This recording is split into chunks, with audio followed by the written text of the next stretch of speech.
Boa noite, minha gente querida, muito bom. Bem-vindos. Começando com o livro Agenda Cristã de André Luiz, psicografado por Chico Xavier. Ajude sempre. Não amaldiçoe o vozerio alheio. Ensine alguma lição proveitosa com o silêncio.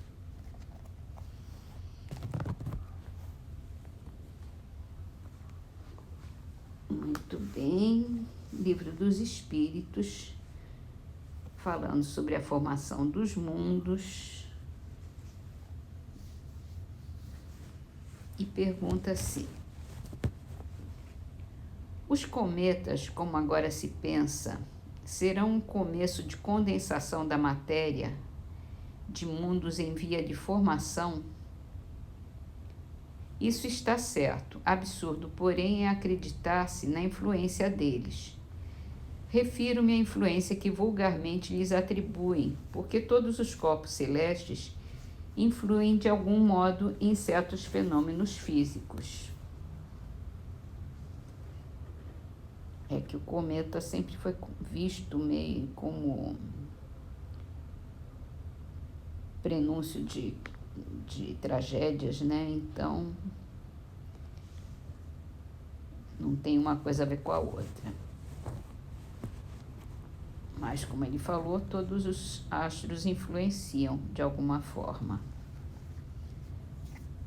Não necessariamente para bem nem para mal.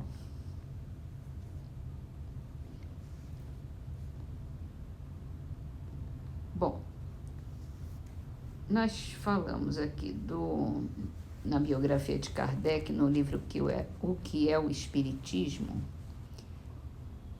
da viagem que ele fez a Lyon, em que ele reconhece que o movimento espírita estava tomando vulto. E ainda, por ocasião dessa viagem, um banquete novamente reuniu sob a presidência de Allan Kardec os membros da grande família espírita lionesa. No dia 19 de setembro de 1860, os convivas eram apenas uns 30. Em 19 de setembro de 1861, exatamente um ano depois, o número era de 160, representando os diferentes grupos que se consideram todos como membros de uma grande família, entre os quais não existe sombra de ciúme e de rivalidade, o que, diz o mestre, temos de passagem grande satisfação em registrar. A maioria dos assistentes era composta de operários e toda a gente notou a perfeita ordem, que não cessou de reinar um só instante. É que os verdadeiros espíritas põem sua satisfação nas alegrias do coração e não nos prazeres ruidosos. 14 de outubro do mesmo ano, encontramos Allan Kardec em Bordeaux, onde, como em todas as cidades onde passava, semeava boa nova e fazia germinar a fé no futuro. Além das viagens e dos trabalhos de Allan Kardec, esse ano de 1861 permanecerá memorável nos anais do Espiritismo por um fato de tal modo monstruoso que quase parece incrível. Refiro-me ao auto de fé levado a efeito em Barcelona e em que foram queimadas pela fogueira dos inquisidores 300 obras espíritas. O senhor Maurício Lachatre estava nessa época estabelecido como livreiro em Barcelona, em relações e em comunhão de ideias com Allan Kardec. Assim, pediu a este que lhe enviasse certo número de obras espíritas para expor à venda e fazer propaganda da nova filosofia. Essas obras, em número de 300 aproximadamente, foram expedidas nas condições ordinárias com uma declaração em ordem do conteúdo das caixas. À sua chegada à Espanha foram os direitos da alfândega cobrados ao destinatário e arrecadados pelos agentes do governo espanhol. Mas a entrega das caixas não se fez. O bispo de Barcelona, tendo julgado esses livros perniciosos à fé católica, fez confiscar a expedição pelo Santo Ofício. Uma vez que não queriam entregar essas obras ao destinatário, Allan Kardec reclamou sua devolução, mas a sua reclamação foi de nulo efeito. E o bispo de Barcelona, erigindo-se em policiador da França, fundamentou a sua recusa com a seguinte resposta: a Igreja Católica é universal e, sendo esses livros contrários à fé católica, o governo não pode consentir que eles passem a perverter a moral e a religião de outros países. E não somente esses livros não foram restituídos, mas também os direitos aduaneiros ficaram em poder do fisco espanhol. Allan Kardec poderia promover uma ação diplomática e obrigar o governo espanhol a efetuar o retorno das obras. Os espíritos, porém, o dissuadiram disso, dizendo que era preferível para a propaganda do espiritismo deixar essa ignomínia seguir seu curso. Renovando os fastos e as fogueiras da Idade Média, o bispo de Barcelona fez queimar em praça pública, pela mão do carrasco, as obras incriminadas. Eis aqui, a título de documento histórico, o processo verbal dessa infâmia clerical.